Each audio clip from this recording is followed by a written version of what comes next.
Hey friends, thanks for taking time to listen in on a conversation I had with Jason Pribyl.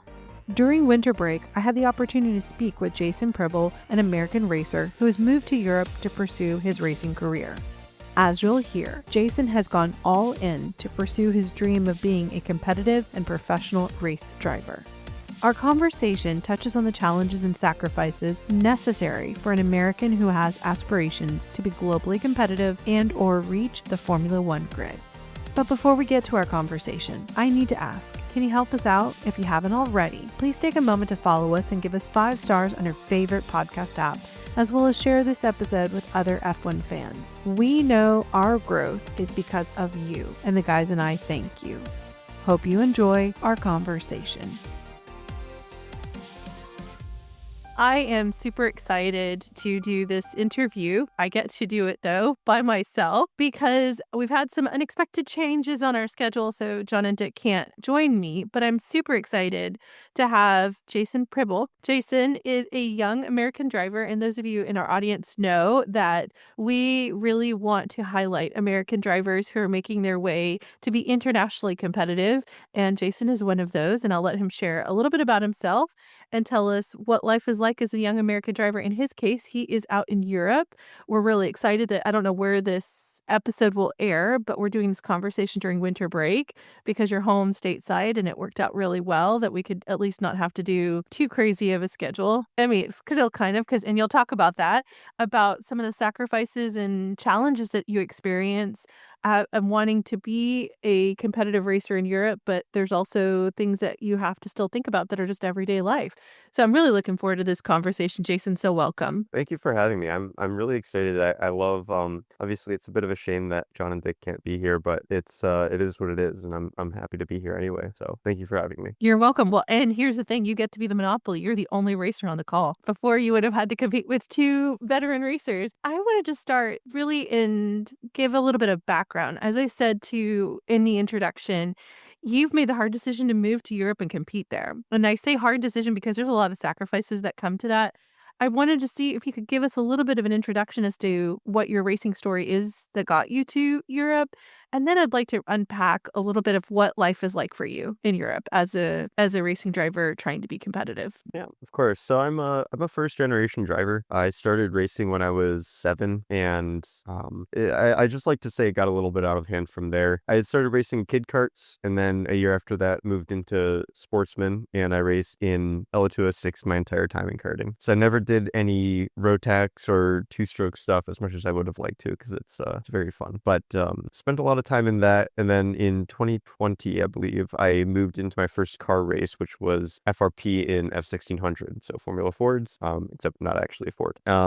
Did one race in that at the end of the season. The year after that, I moved into Formula Enterprise with the SECA, and that's, for those who don't know, it's very similar to a USF 2000, except without the halo nowadays. It's a sequential gearbox, and it's about 180 horsepower and I think 1,250 pounds, if I remember correctly. So as a 15, 16-year-old, that was a little bit of a jump as the first car that I would be racing for a full season, but I ended up winning the championship in the Northern Majors division in my first year. And then from there, we had planned to do some USF Juniors racing. Instead, we turned to the Spec MX-5 Challenge. So I got a season in MX-5 cars. That was a Mercury car. And at the end of that season, we did a test in USF 2000. And that's sort of where a lot of my career nowadays has sort of branched off, right? So I did a test with Turn 3 Motorsports, which is Peter Dempsey, and those in the US may not know the name, but anybody in,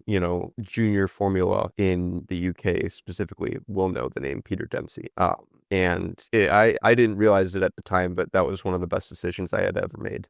We had done the Chris Griffiths test. It went very well. We weren't able to put together a season in USF 2000, so I raced Spec Racer Ford the year after that. And through Peter, I got in contact with Jeremy Shaw of Team USA Scholarship and was invited to the shootout. I didn't end up making the team, But from there, we had some connections with Formula Ford over in the UK. And so for the 2024 season, we decided to do Formula Ford in the UK. Yeah, Jeremy's been instrumental to identifying talent and trying to bridge the gap for American racers to get into Europe. So I think it's great that you were able to do that and continue to expand your pathway, your opportunities. When did you make the decision to move to Europe? I think it must have been pretty late, actually. It was January or February. I had been in school. Oh no, it was a little bit earlier than that. So it was about December. But I had been in school for motorsports engineering, and I realized I just wasn't enjoying it. And so I had planned to change majors and go to a different school. And at that point in time, I was still probably, going to graduate in 4 years. It might have been a little bit tough, especially with the program I was going in. So a realistic expectation was to be graduating in 5 years. And so I had already realized that I kind of made life hard for myself. So trying to figure out what I wanted to do with my life, I knew that I still had a chance in motorsports. I still had a chance to become a racing driver. So I made the decision to put college on hold for a little while and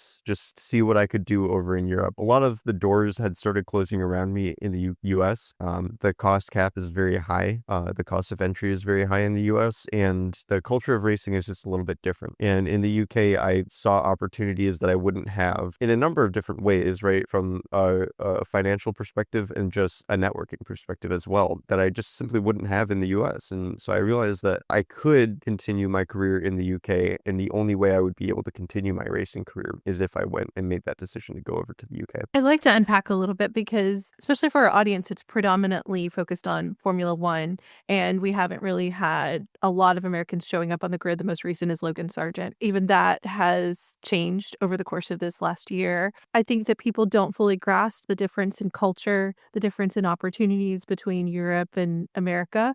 I wonder how much you're willing to share about like the distinction, what you just said about the cost of entry, the culture. How is that different? You have a unique position, especially right now. I know with Dick and with John, their story is from decades ago. Yours is now today. And I think it's vital that our audience understand that when we ask the question, why aren't there more Americans? If we don't understand what are the barriers to entry, it makes it very difficult to have a comprehensive understanding. Yeah, and I think the first point I'd like to make is whether we like it or not, the US is very detached from the rest of the world. We've got North America, but as far as racing countries go, it's all in Europe, right? So to have really any chance of being in the eyes of Formula One, you either have to be at the top tier of racing in the US already, or you have to be over in Europe. That's the first thing right off the bat, is just recognizing the fact that people aren't going to bother to look across the ocean for drivers when they've got plenty right next door, a 2-hour flight away. So that's the first thing I'd have to say. The culture of racing is obviously very different because it's a very small world, right? Like I said, a 2-hour flight away from pretty much anywhere you need to be in Europe. And that opens up a lot of doors, opens up a lot of opportunities to just network and meet people. And racing has very long roots in the UK and in Europe, and because of that, people have a little bit more respect for it, and people are willing to make how do I put this, they're willing to cut themselves short in the name of racing, if that makes sense, right? They're willing to sacrifice just as much as a driver would. Teams are a lot more dedicated to winning than just surviving. Yeah, I think that makes sense because, especially as you said, the history of racing within the culture, like it's embedded. It feels similar to, I'm down here, the guys and I are all down here in Texas. We have people who are very much football enthusiasts, and people are willing to do a lot to make sure that they have their kids or they get to go to various games of all different ages. And I'm not saying that we don't have an enthusiastic motorsport culture in the United States, but it is a cultural touchstone to be a football fan here in the South. And it's listening to you, it sounds like that's the equivalent of racing, not just formula racing, but just in general, the racing culture of all disciplines. I guess I wonder, what is it like as an American trying to stand out inside that crowded European field? Is it an advantage for you that you're an American? Have you found that it's been just about strategically putting yourself into those places, really making sure that you show up and, just by your sheer personality and your willingness to go out there and network, that's what's enabled to open doors for you? I think there's a combination of a couple of things. Obviously, being an American, it is an advantage, right? You're a bit of a novelty when you're over in Europe because there's just not many people that are going to be making that commitment to jump overseas. I think the biggest thing is, people have said when I tell them my story, it's a bit like Senna. It's a bit like, it's a bit like these drivers that come over here with nothing, with no idea what to do, and they're, they've got a dream and they're willing to do anything to get there, right? So in that sense, I mean, people really respect the commitment and are willing. They recognize the fact that you've already sacrificed, or I've already sacrificed so much to be able to be here, that they understand that, potentially I'm a worthy investment because I'm so committed to the cause. It's definitely, from my perspective, it's good to be an American in the UK because at the beginning of last year, I had absolutely nobody on the ground. I had my team, which consisted of one guy, and that was it. That's all I knew. And, to be able to come here and leave with however many business cards, however many contacts in my phone, it pushed me to go out there and be, a very social, very active person. I was going to tracks every weekend trying to make a name for myself and trying to get myself out there, because when you've spent 13 years racing in the US, you have to get yourself onto the level of 13 years of racing very quickly. And being an American helped me push to do that because I had to do everything myself. There's a episode that Dick and I recorded just recently with a coach, a racing coach, and we were talking in that conversation about the entrepreneurial elements that racing develops, and that those of you who are racers are not gladiators, but knights, a special class. That because gladiators, if you think about it, they're fighting for their freedom, while knights are put into a nobility class and they're merchants for hire. They have a sense of sovereignty that gladiators do not. And those skills of developing your ability to have your actual racecraft and then also your ability to market yourself, those are invaluable skills for life. And that the courage it takes to go out and do what you're doing, of saying, I don't know anybody in this room, I don't know anybody at this track, but I'm going to go and start meeting people. And you just don't know where those opportunities. And when you do that, you stand out. And I love that you see yourself as Senna. Like who better to see inspiration from? Now, Um, I don't see myself. I need to make sure that I don't get harassed. I don't see myself as Senna. Somebody once told me. well, So, I can say that, right? And then yeah. when you continue to succeed, then I'll just look like I'm super smart. So I'll totally take that. I'll slightly plagiarize, not really, from the other person who identified you as that. So then let's move on to like what the day-to-day life is like. I'm really curious about that. Like, what does your training look like? Nutrition, fitness. Like, do you live with others? Are you on your own? I mean, how old are you again? You're 19 now, right? But you made the decision to move right as you were turning 18, if I remember correctly. I turned 18 while in the UK. Okay. Yeah. In that sense, it's very similar to a kid who graduates from high school making the choice to go to college, but you've made the decision to go into the professional world, which we've seen that happen.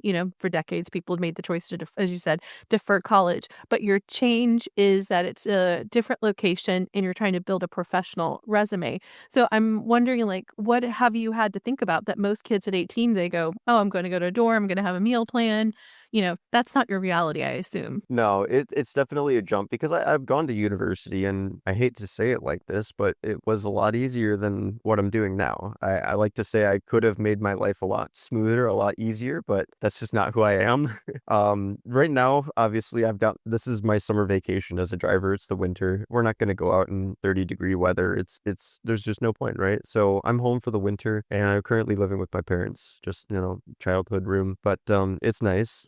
But the same principles still apply as what I would be doing if I were living in England, right? So it's go out, train 5 days a week, I would say, whether it's running, swimming, weightlifting. I've gotten into bouldering a little bit as well. It's great for grip strength. And so, training is obviously a key part, and the nutrition is something that I've been working on for a very long time. There were times that I wasn't so good at it, but I'm definitely honing in on how to get it done correctly. And of course, I'm getting help from others. So for the past 5 years, and then at least while I'm here, I've been training with ETS Performance, which was formerly Tactic Sports Performance. And I started with them when I used to play hockey, and I quit hockey to continue racing. And while I was doing that, it's been a great experience. They've been able to help me with a bit of nutrition and then just a bit of programming for weightlifting and focusing specific muscle group. Besides the fitness and nutrition, I'm spending pretty much most of my days doing media duties. I've learned how to build websites. I've learned how to write mailing lists and things like that. So interviews, conversations, and just general, web development. There's all sorts of things that I do that just kind of don't make sense for me to be doing, right? I wrote a contract the other day. Right? It's interesting. It's an interesting way to live, definitely. So are you also having to just do the day-to-day human chores? Like you have to clean your house, you have to go do the grocery shopping, all that. Because are you on your own? Do you have roommates? I don't have any roommates here. Once I'm in the UK, I'm pretty sure I'm gonna have roommates. I'm not entirely certain on the living situation, but yeah. So my parents work, and because they're working, it's a lot easier to just send me on their chores. So do the dishes, get the groceries, all sorts of stuff, and I can pick what I want and get the healthy food. They have to deal with it.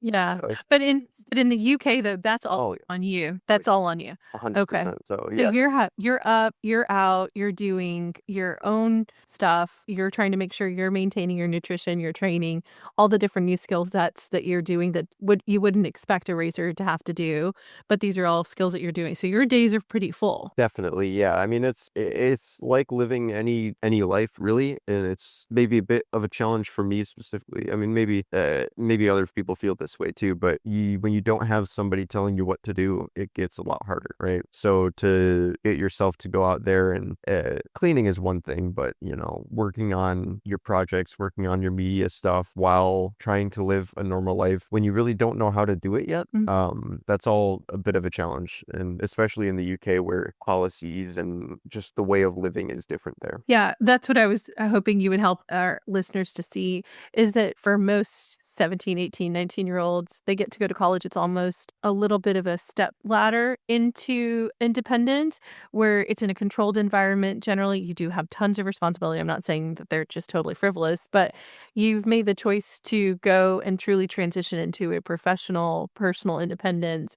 And even if England and the UK is an English-speaking country, there's still cultural and regulatory, as you said, laws like regulatory things like picking up your packages. I know this having traveled internationally, having friends overseas. Yeah, I see the audience doesn't see your face, but like something as simple as getting a package from the post can be a nightmare in another country, which we take for granted here in the United States. The ease of a lot of the things that we experience, going to the grocery store, the amount of stuff that you can buy in one haul is very different in other countries. You're smiling, you're nodding your head. Yeah, it's tough. I realized this really like a week before I left the UK. I realized I'm like really the only thing that's the same in the UK is that we speak English. If we didn't speak the same language, it would be like any other foreign country because it is just that different. It's before I came or before I had left, everyone was like, "Oh wow, this is such a big deal." I'm like, "Is it? We speak the same language. How hard could it be?" And it definitely wasn't as hard as people made it out to be, but it was not as easy as I was expecting it to be either. I'm grading from ear to ear because having, studied in England, I know some of the challenges and having traveled in other international spaces. I just think that that's something we should always be acknowledging for those who are living the expat life that they've had to deal with. Let me ask you this, like help our audience understand, like what are some of the competitions that are available to you? Like, and what exactly is happening at these competitions that you're training for? Yeah, so most weekends, we'll have one qualifying session, and then qualifying session will set the grid for race one, and then however many races afterwards, it's usually the finishing position will set the grid for the following race. The series that I'm going to be competing in next year, we've got 3 races, and then the final race is a reverse grid from the top 10. But most of the series, especially in the junior formula category, are support series, so that opportunity is great because you get a lot of spectators and there's a lot going on every weekend, which is good from a publicity standpoint because you've got a lot of spectators, but a lot of the events look very professional as well, which is always a plus when you're showing off, and then just showing to potential sponsors, potential partners, or just inviting people that you want to see your world. So when you say every weekend, is it literally every weekend, or is it like once a month, every 2 weeks, or kind of a sporadic, are there chunks of time? The reason I ask is because, especially with our audience coming from more of a Formula One focus, 24 races in a season is the kind of baseline I think most people assume a series has, but help us to see what it looks like for you in the junior series. Yeah, so we have, I think, around that number as well, around 24 races. We have 3 races a weekend, though, so not as many weekends. And so it's going to be every few weeks. There's a couple breaks there's a couple months where I have no races at all. And then there's a couple months where I have, 2 race weekends in a month. So, it's a balance of just the availability of tracks, because not every series can race. And unlike Formula One, we don't get priority sometimes over scheduling and that sort of thing. But, yeah, so I guess that's how I would answer, is just, yeah, there's every few weeks. And so I guess that wouldn't be the equivalent here in the United States. And that goes back to the opportunities that you would have of getting into the car and just getting those laps. I'm assuming, and this is where Dick and John would be so helpful because they would be able to correct Sabrina in her noviceness, but you get to do this, Jason. Would that be the sheer pace that you would be seeing here in the United States, or is that different? I would say roughly similar. The only issue in the US versus Europe is there are limited opportunities in terms of junior formula categories, right? You've got the USF Pro Championships ladder, which is fantastic. It is the price of entry is nothing short of ridiculous. I'll be honest. It's bad. They're obviously working to fix it, but I understand that the costs of racing are just generally high, especially when you have to ship things overseas, right? For example, the chassis that they use in that series are Tatus, and they are made in Italy, so they have to be shipped from Italy, and that just automatically makes things more expensive. Besides that, you've got the US F4 Championship, which is currently a bit of a struggling series at the moment, but I don't follow it too closely, so I don't really have much to say about it. But the race numbers are very similar. But apart from that, those are the options you have in terms of Formula cars. So there's not that much, but it's relatively similar. The nice part about the USF Pro Championships is there's occasions where you can support IndyCar races. Really cool. Yeah, yeah. And I think that happened this year. We've been following a few American racers who are doing they're younger than you. They're here in the United States doing the various races. We've had them on the show. But I think what's interesting is when we put into context what you've said about the networking, the opportunities, and then this racing opportunities, I can see why you made the decision to sacrifice and come out there. It makes more sense. I wonder, motor racing isn't cheap. So how are you financing this dream? Yeah, so a lot of it has just come from sacrifices with my family. I'm very grateful that we are stable enough to do this. It is getting to the point where, I've been in pretty much at the same level for the past 3 years because I've just basically been biding my time, hoping that somebody will, help me go to the next level. This year, I've actually made the decision to take out my college savings, and that's what's paying for my racing, right? So I know that college can wait, and I know that I can sort college out in another way that I might not need the money for it. So rather than hold on to it and wait 5 more years or however long it takes for me to go back to college, if I even go back to college, I'm choosing to use that money for racing now. So it's, for lack of a better term, it's a bit of a last-ditch effort, but it's an investment, really. Again, that's a very entrepreneurial decision of saying, if I'm going to gamble on myself, I'm going to go all in before I walk away.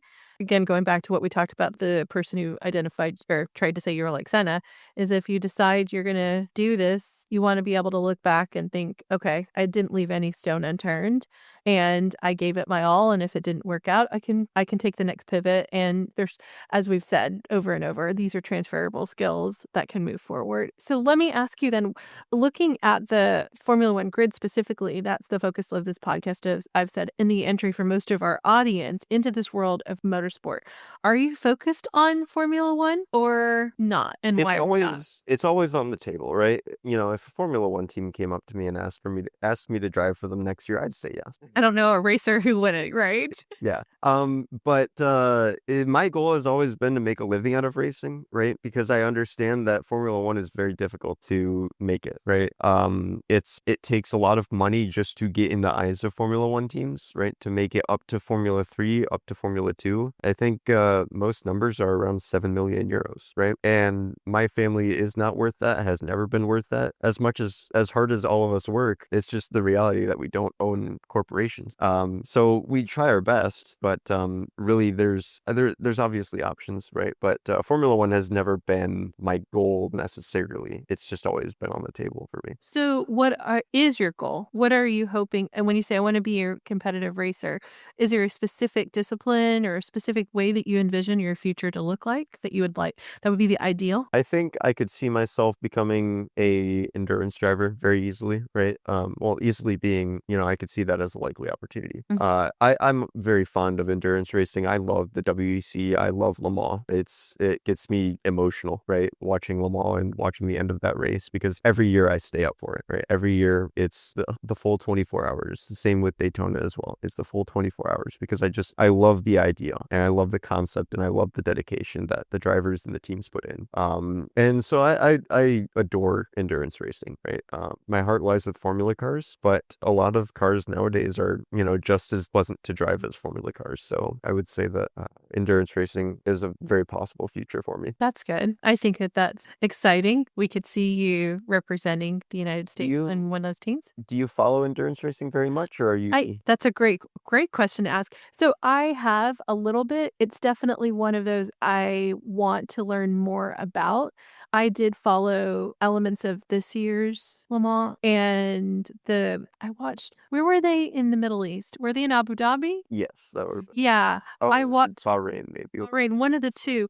Yeah, I caught some of that. I've tried to largely because the guys have really encouraged me to start expanding my knowledge of the entire motorsport world. I've also been super intrigued by rally racing, and it's probably because of Carlos Sainz's dad, because I watched him do the Dakar rally, and I was like, "This is amazing." And then watching some of the YouTubes of past races, and I'm like, "Oh my word, that is so cool." So I think that each one of the disciplines brings something amazing to the world of motor racing. I love the endurance aspect of these cars, the teamsmanship. Going back to the to WEC, I also watched one of the series that Fernando Alonso did. It was like a docu-series way, like I would imagine it's at least 7 or 8 years now, because it was when he was in that season of transition between like when he had stepped away from Formula One and he was talking about and he went and did Le Mans. And I was really intrigued by it because he had highlighted the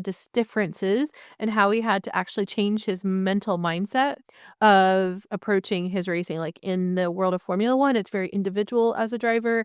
That one statement that he made that I found very fascinating was that he said when he does a track walk for Formula One, he and his team are very closed and quiet and talk to each other. And if they notice a rise or a bump or something on the track, they're paying attention to it, but they will never share it to a competitor. While in Le Mans, he said he actually had to intentionally think, I need to share this with the rest of my team. And we have to all know that this is there and really strategize. So for the person in me who thinks motorsport is just as is such an amazing individual aspect, but also a team element. And that's really what drew me, one of the many things that drew me into Formula One, to hear how you have to change your mindset in endurance racing and in a much more adaptability that you have to do in because you're working with other drivers. I think that that's kind of cool. I just haven't had the opportunity to sit down and watch all of them because unfortunately I'm worn out just with the Formula One schedule. Yeah. Oh, we've got some nice breaks coming up, but Yeah. yeah, I'll have to check that out. I've never heard of it. So Yeah, I think it's called Fernando. You'll see his face. It's on Prime. It's definitely free. I know that if you have a Prime subscription, Fernando's out there and he's listening. I just gave you a nice plug. Uh, Sure, So, appreciate it. yeah, I know, as if he needs me to plug him. Yeah, but Dick and John are probably laughing right now when they listen to this because we have so many conversations about, Fernando Alonso. Dick is a huge fan of Fernando, which I am as well. I think he's going back to kind of your story, I think there's some parallels there too, is the willingness to be adaptable, willingness to be scrappy, and, just putting it all in. Fernando's done that. Like, his it's the love of racing that drives him, not so much the actual spec of the car. Like, put him in anything, the guy's gonna just go. And it I sounds just like that's you. Yeah, I just enjoy driving, right? It's Yeah. I guess if I could make a living not racing but driving, well, I don't know if I'd do that, but I do enjoy racing too. But even just road cars, there are some road cars I just don't drive because I just don't find them nice to drive. So I won't drive them. We recently got a new car and I told I've got this old, it's not old, it's a 2009 Jetta, but it's got some mileage on it. I try to take care of it, but it's getting close to time. And we have this new car that's sitting in our driveway, and I told my dad, or he had asked me, he's like, "Is it time to say goodbye to that car?" And I'm like, "Yeah, I don't find the new car pleasant to drive, so I'd like to keep the Jetta around as long as possible." And that thing it's limping, it really is. But it's just not the same because my Jetta is a manual, and the new one is an automatic, and I'd much rather drive something that's worth more in scrap but is fun to drive than something that's what some people would consider a daily commuter.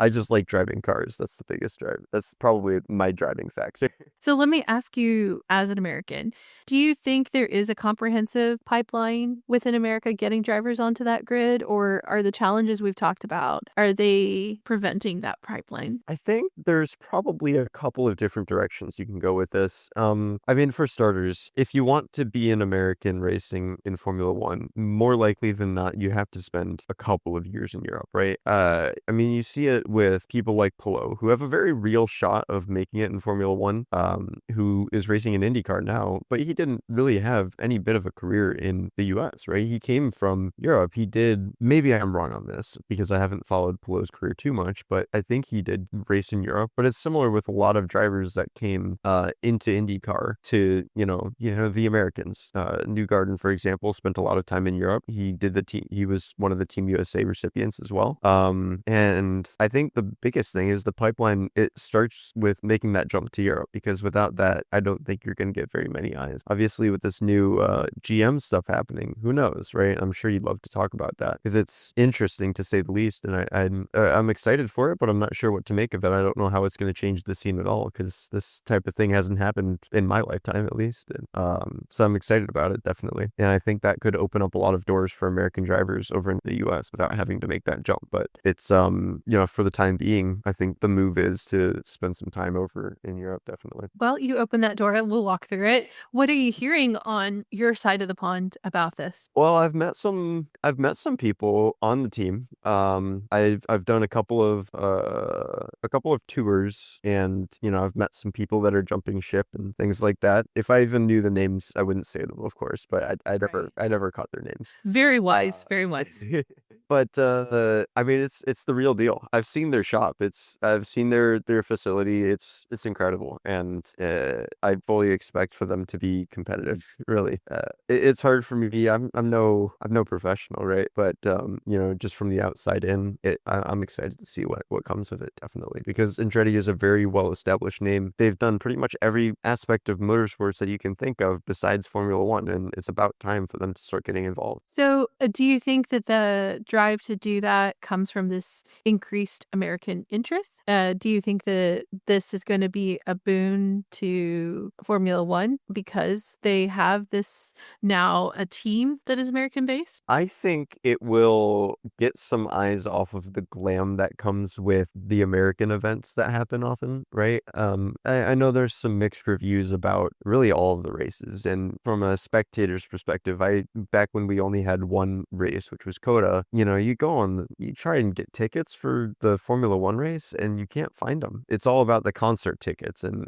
the this and that and all the events. Like there's nothing about the actual race, right? What I see happening is I see people being more involved in the actual sport rather than the glamour that surrounds the events that are in the American Formula One scene right now, because it's very unrealistic. It's misleading as to what the sport actually is when people show up and pretend like this is what Formula One is, when, in reality, it's just not, right? I don't know what they're trying to be exactly, but it just doesn't make sense to close it off to the public like that. And I think it gives Formula One a very bad reputation in the US, and it gives Americans a distorted perspective on what Formula One actually is. Maybe that's a little bit too on the nose, but I think what Andretti is going to bring is some more serious, like, understanding and more serious, I think people are going to be watching with the intention of really trying to understand the sport from here on out. Well, so that leads me to the question of, have you been able to attend Formula One races in Europe? Yeah, so I got the chance to go to the Silverstone event,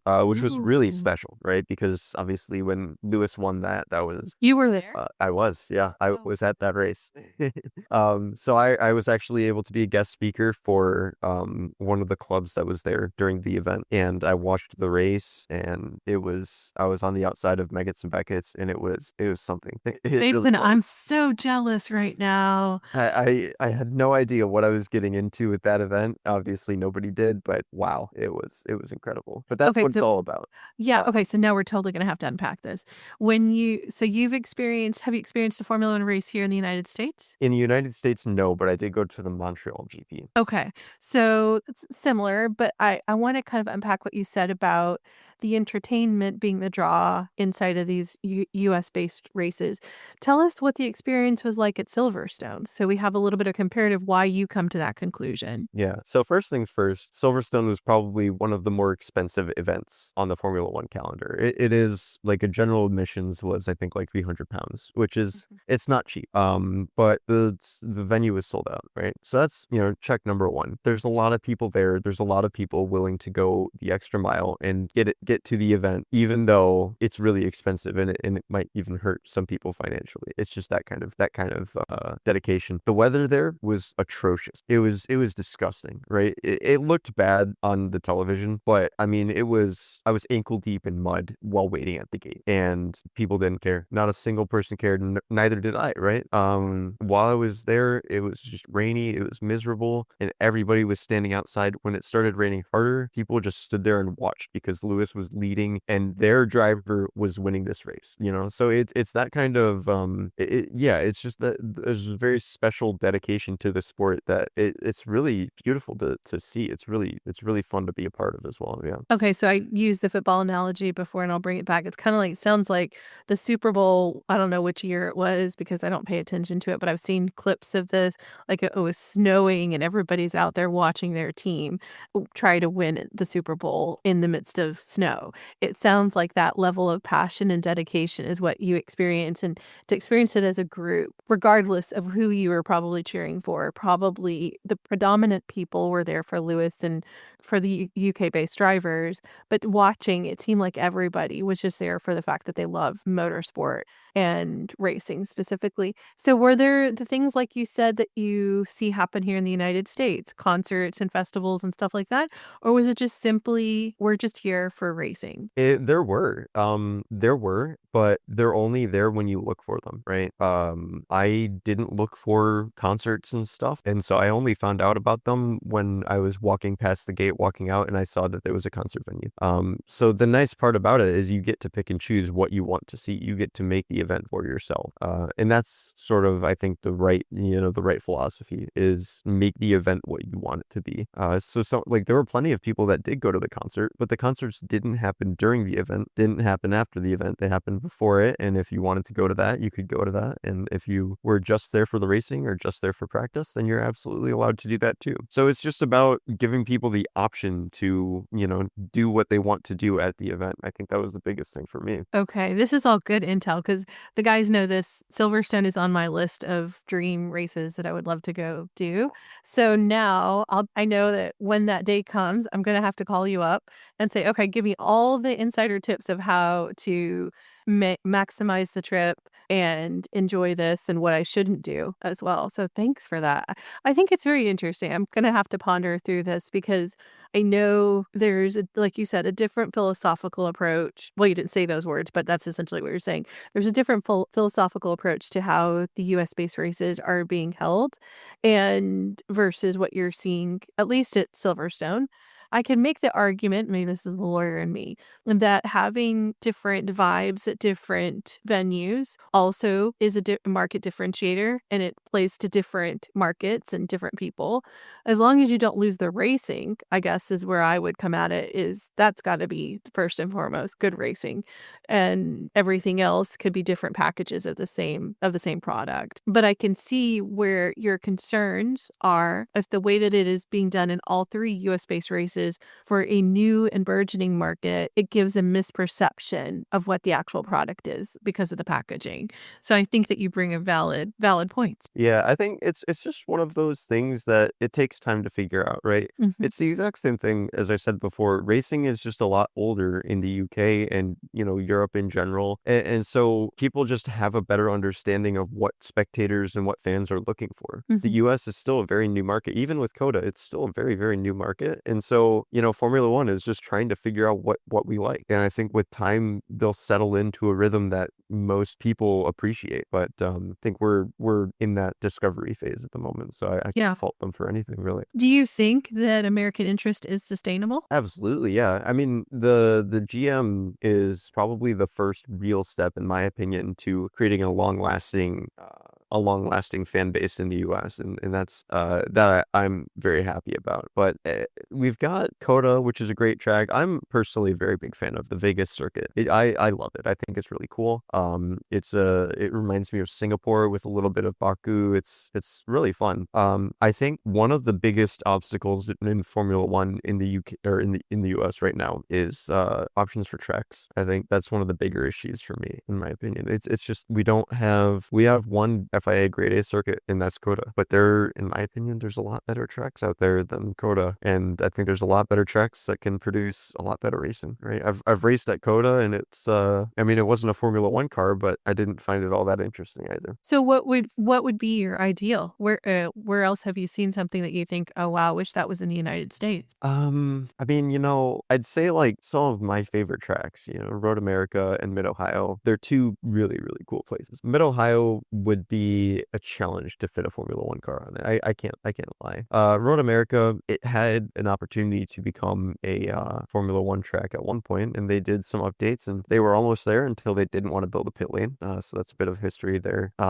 Pit Race is another great venue, but again, I think the elevation change, I don't think it would ever possibly be an FIA Grade A track. So, it's easy for me to say, yeah, the tracks are the problem and Coda is not the answer. But of existing tracks, Coda is one of those that I don't think there's really many other options we have available. So maybe street tracks are the right solution, and that's why they've been pursuing that so much. But that's a problem for me. Is there any around the globe that you think, man, if that was in the United States, that would be a game changer? Like if you could literally lift one from somewhere else and place it. I would say like that's an easy question to answer, but it really isn't, because a lot of what happens with a lot of these tracks is it's not just about the track. It's not just about the layout. It's about the culture, right? Even Spa, which is an incredible track, and you don't really see too much culture wise, but at the event, it's very different. And just the surrounding area, you don't have that kind of stuff in the US, right?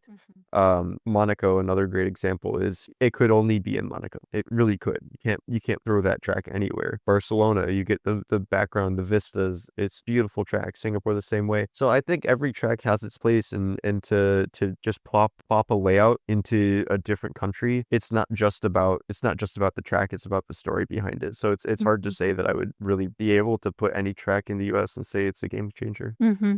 Well, it's interesting you bring up Spa and Monaco. We actually have one of our listeners who we call him our friend on the ground. He sent us videos of his experiences at both the races, and he's a veteran of going to multiple times to both Monaco and to Spa. And so this year he sent us videos of that and said very similar things of just the experience there is very different. And John's attended Monaco. I believe Dick has gone Spa. I could be totally wrong on that.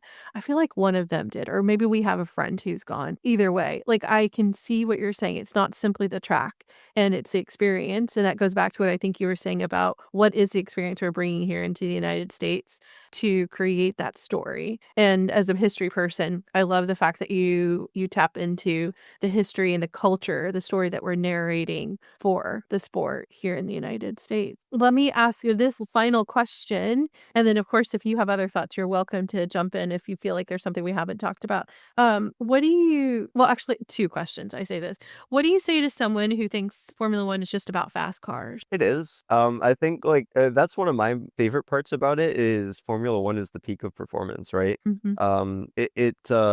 A grievance of mine is last year. I think it was last year or like the beginning of this year when they were like, we want to ban DRS from qualifying. Mm-hmm. I got very disappointed by that because Formula One is the fastest, it's the fastest racing series, the fastest cars, and it's the peak of performance. And to take away something that would be, breaking lap records and being that drive to make it the fastest car, it's taking away part of the core of that sport. So I love the idea that it is about the fastest cars. I think what you're getting at as well is maybe it's only about which car is the fastest and not about the drivers. It's Mm-hmm. the drivers build the cars. It's not just the team.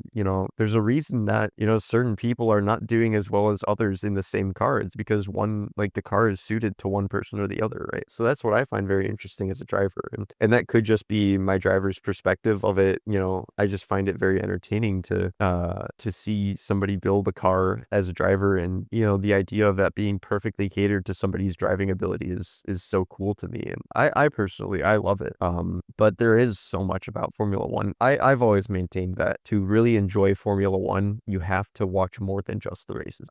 And that's maybe not true for every event, but for the majority, I would say you need to be watching qualifying, especially. Qualifying is my favorite part of the weekend. And then just the stories that surround Formula One in general is just, it's very interesting. And it's maybe some people don't follow it too much or don't, have the time. But if you really want to enjoy Formula One to its fullest, I'd say, be just once you dive deeper, it gets a lot more interesting. Yeah. Yeah. I wholeheartedly agree and endorse that because especially when we talk about qualifying, I think that people who overlook that, or I even say free practice, I think every opportunity that you get to have to be exposed to the full breadth of the sport gives you a deeper appreciation, which is one of the many reasons we started this podcast. We wanted to encourage people to think deeper about the sport, to have wider knowledge. So that way, when we come to a race weekend, and especially when you're seeing the race, you have more color to what you're seeing. It's not just simply black and white and shades of gray,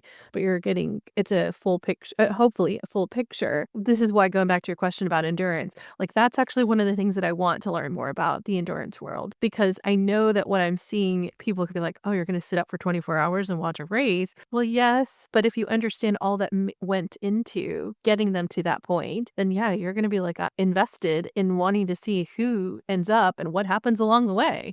Am I right? I mean, it's one of those that you become part of the event, even if you're not there. Like this past year, I watched the whole Le Mans. At the end of it, I was seriously emotional, and I didn't win anything. I sat there and ate a ham sandwich. It's like but I was part of it. Being able to stay up that full 24 hours with all the drivers, with all the teams, with all the commentators. It's special, and that's what I love so much about it is there's no event that gets you so immersed like endurance racing. So what did that mean? Like you literally stayed up? Did you take restroom breaks like they did? How Oh, did you do that? Okay. yeah, no, so I mean, you just stay up and watch the race. I mean, I'll sit on my phone, I'll do other things, but it's always on, right? Mm-hmm.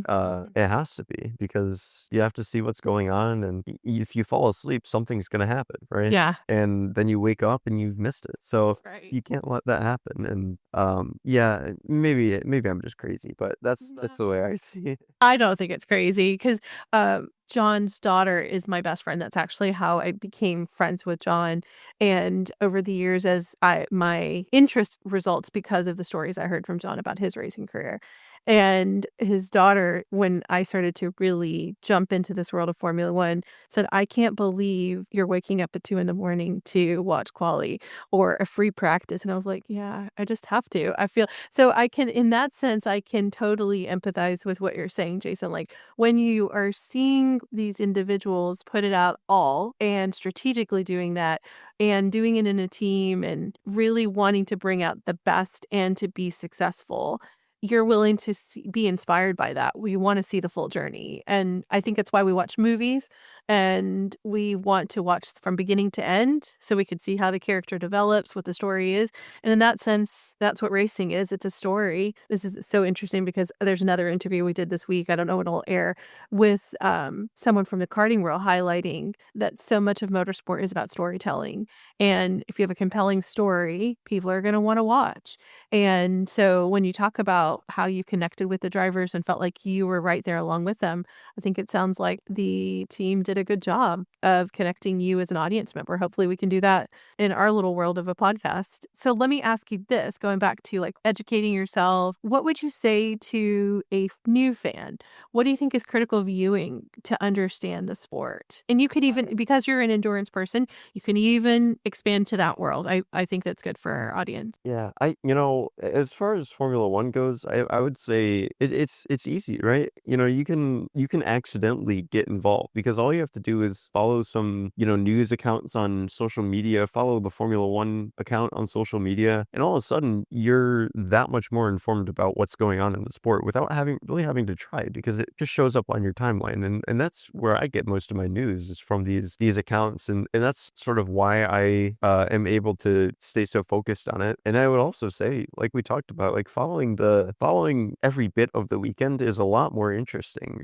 To follow qualifying, to follow free practice, you get to hear everything. You get to hear why people are so surprised. Why this is, this past weekend with Max. He finished what, 8th in the sprint race, and qualifying was terrible, practice was terrible. The Mercedes were absolutely rapid in practice, and it all changed. And it's to just watch the race. It's like watching a plot twist without knowing what happened before the plot twist, right? So that's my advice is to, just spend a little bit more time watching it and spend a little bit more time reading between the lines. Are there any movies, books, documentaries, or anything, or like even YouTube that you would say these are things that if you're going to take it to another level? I would say, I think this is probably my favorite movie by now. Rush is, it's so good.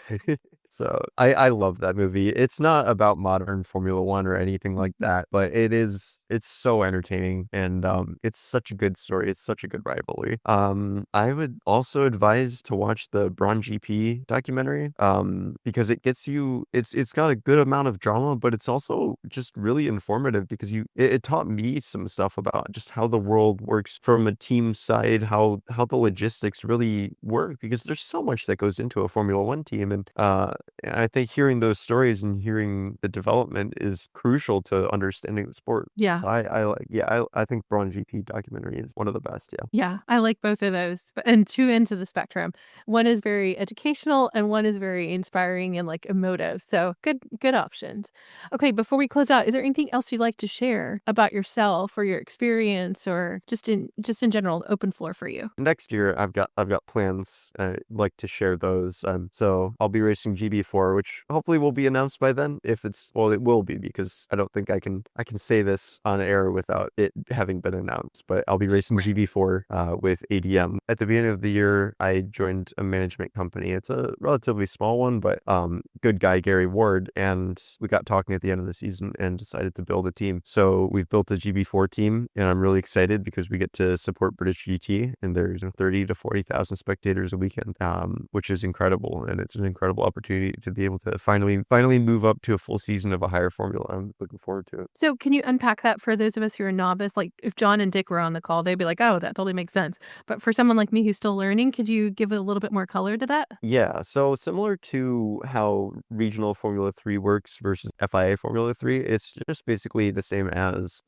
regional Formula 4. So there is a British F4 and then there's GB4, and they're two sides of the same coin. It's a Formula 4 spec series. It's within the power to weight ratio of a Formula 4 car. Except instead of supporting, so British Formula 4 supports TOCA, which is touring cars, and GB4 supports British GT. But yeah, so it's an exclusively UK series. So we only go to the tracks in the UK, but it should be a good springboard for next year. They have some good teams in that. So yeah. That's good. So it keeps you in a car. It keeps you continuing to be able to pursue this dream. Yeah, it's a big step. I think Formula Ford is a good learning platform. Unfortunately, you don't really get to prove yourself in any way necessarily to junior teams or any people of real, I hate to say this, but people of financial significance that can help you, right? So you need to go you just one step further, and that one step can be Formula 4 or Formula Regional. And once you succeed in that, people will really start to understand the gravity of your talent, and from there you can it tends to be a good springboard to whatever the next year brings, which is exciting. Okay. Well, we hope to only hear of your successes. We will make sure to put your website, your socials into the show notes so people can follow you. You'll keep us posted, hopefully, of your successes, and hopefully we can have you back on so you can tell us how this next year goes. And we only want the best for you, Jason. We're really glad that you've given us this time. Thank you. Yeah, I'm hopefully I'll be able to get to go to more Formula One races. I might go to Le Mans next year. Okay. Considering it. We'll see, because I don't race during that month at all. But maybe I'll have some more stories to tell. So definitely I'm hoping to. Yeah, but I appreciate being on here, and I'm hoping to be on here again, definitely. Good. Well, and hey, if you go to any Formula One races, you can definitely be our man on the ground and tell us about it. We would love that. We were really grateful that Troy, our friend who went to Spa and to Monaco, sent us he actually did a video, but if you can't do that, that's totally fine. But anything, because that'll help all of us in the community have a better understanding of what the experiences are like. And hopefully one day we'll have a community where we can even meet up at these races. That would be super fun. So all that to say, thanks so much for your time. I look forward to our next conversation. Yeah, thank you. I'm same here. Okay, friends, what did you think of our conversation? Drop me a line via email, Sabrina@2guysagirlandf1.com. Can you help us out? If you haven't already, please take a moment to follow us and give us 5 stars on your favorite podcast app, as well as share this episode with other F1 fans. We know our growth is because of you, and the guys and I thank you. And with that, let me say, we'll keep talking and you can keep listening in, because we're just 2 guys, a girl, and F1. For John, Dick, and me, Sabrina, thanks for listening.